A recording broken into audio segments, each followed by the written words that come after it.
Buen día tengan todos ustedes. Yo soy Víctor Donaldo López Muñoz, estudiante de la Universidad Veracruzana de la Facultad de Contaduría en Sistema de Enseñanza Abierto. Hoy discutiremos lo que es la contabilidad nacional. Algunos de sus temas principales, de los que hablaremos enseguida, van a ser las cuentas principales, producción nominal, real y potencial, precios de mercados y costos de factores, y las categorías del ingreso nacional. Empecemos por dar una breve descripción de lo que es la contabilidad nacional. Conocemos como contabilidad nacional el estudio de los grandes agregados en forma global, abarcando un país o región, en un tiempo que por lo general es un año. Para un sano crecimiento de los bienes, es importante que estos crezcan acorde a las necesidades de la población. Según Manuel Balboa, es un registro sistemático de los hechos económicos que realizan las entidades de un país, en su aceptación más registrada y práctica.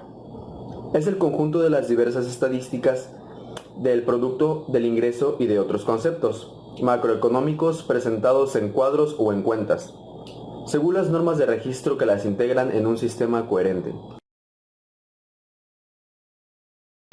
Los objetivos de la contabilidad nacional nos permiten conocer a. La estructura de producción de un país, b.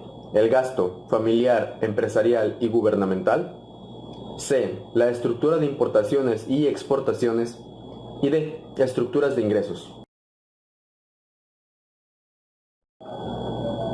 Comentemos ahora qué son las cuentas principales. La Comisión Estadística de las Naciones Unidas nos ha propuesto 5 cuentas principales. 1. La cuenta de Producto e Ingreso Nacional. 2. Cuadro de Insumo Producto. 3. Cuentas de Flujo de Fondos. 4. La Balanza de los Pagos. Y 5. Riqueza Nacional y Balanza Nacional. ¿Qué es la cuenta de Producto e Ingreso Nacional? Esta permite conocer la producción global de un país durante un periodo, generalmente un año, como ya lo comentábamos. El cuadro de insumo producto, también conocida como matriz de relaciones intersectoriales, permite conocer las interrelaciones entre entidades o sectores que participan en el proceso productivo. Cuentas de flujo producto. En estas se consolidan las corrientes de financiamiento de las diferentes entidades económicas. Muestra las fuentes y usos de recursos de las familias, el origen y destino de las corrientes monetarias, el origen y el destino de las corrientes y ahorros, y el lugar de las inversiones.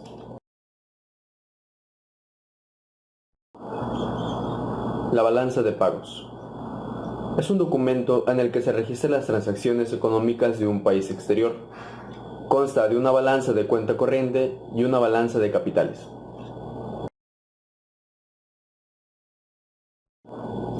La riqueza nacional y balance nacional. Registra la situación económica y financiera de un país en un momento determinado. Se utiliza la técnica contable de la partida doble, el activo, donde se anotan todos los bienes reales o financieros que sean propiedad de la nación, y el pasivo, donde se señalan todas las obligaciones o deudas del país con la exterior. La diferencia entre el pasivo y el activo representa el capital nacional y la reserva del país.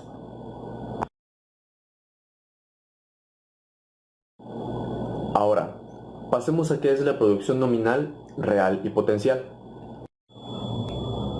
Producción nominal es aquella que se obtiene sumando el valor monetario de todas las ramas de producción de un periodo que generalmente es un año. La producción nominal, también llamada precios nominales o precios corrientes, son los precios de los productos afectados por la inflación y son los dados por el mercado. Son los precios que observamos. Por ejemplo, en los supermercados, todos los días, si hace un año compramos productos A por 1000 y hoy lo compramos por 1200, estos son los precios corrientes del mismo producto. El precio del producto A se incrementó en un 20% por defecto de la inflación. Por otro lado tenemos la producción real. El valor de dicha producción se mantiene a precios constantes. Esto significa que el primero, el nominal, refleja los incrementos o disminuciones en los precios, si hay inflación o desinflación respectivamente, mientras que la producción real toma como base los precios de un año y permite hacer una comparación de la producción de un determinado país en periodos de tiempo diferentes. Al aislar los cambios ocasionados en los precios, reflejando perfectamente el poder adquisitivo neto, sin importar los cambios de precios a largo tiempo.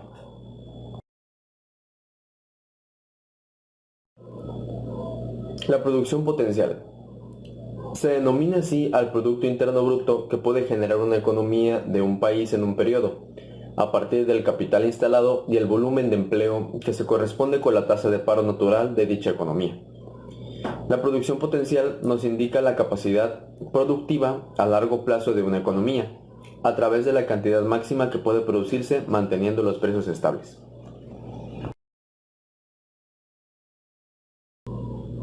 Mencionemos ahora qué son los precios de mercado y el coste de factores.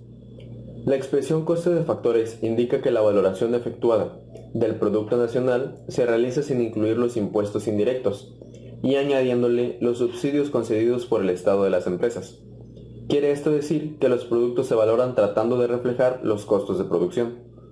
Lo anterior implica que otra forma de medir el PIB es mediante la contabilización de los costos de producción de las empresas, salarios que se pagan al trabajo, rentas o alquileres que se pagan a la tierra, los intereses que se apegan al capital y los beneficios que se pagan al productor. Pero estos costos de las empresas también son los ingresos que perciben los hogares. Midiendo el flujo anual de estos ingresos o rentas se puede llegar al PIB. Por último, hablemos del ingreso nacional, que no es más que la suma de todos los ingresos de los factores productivos de un país durante un determinado tiempo. El ingreso nacional se calcula como la suma de los ingresos de los factores productivos. Esto incluye los salarios de los trabajadores, ganancias de empresas, intereses a prestamistas de capital y rentas. La suma se refiere a un país en particular en un periodo determinado de tiempo, usualmente un año. ¿Qué incluye el ingreso nacional? Incluye cosas como los salarios de los trabajadores, las rentas, intereses, utilidades y dividendos del capital. Rentas de la tierra también. Excluye todas las transferencias tales como subsidios, asignaciones familiares y jubilaciones. Las características del ingreso nacional son que lo esencial del cálculo es la nacionalidad de los factores productivos, aun cuando el factor productivo se encuentre fuera del país. Sus ingresos entran en la contabilidad. En el mismo sentido, si el país encuentra factores productivos extranjeros, estos son excluidos de la contabilidad. Generalmente se utiliza una medida de bienestar del país en cuestión, y se busca evitar la doble contabilización, por eso se excluye el consumo intermedio. Con esto concluimos esta pequeña investigación acerca de lo que es de la contabilidad nacional. Sin nada más que agregar, muchas gracias.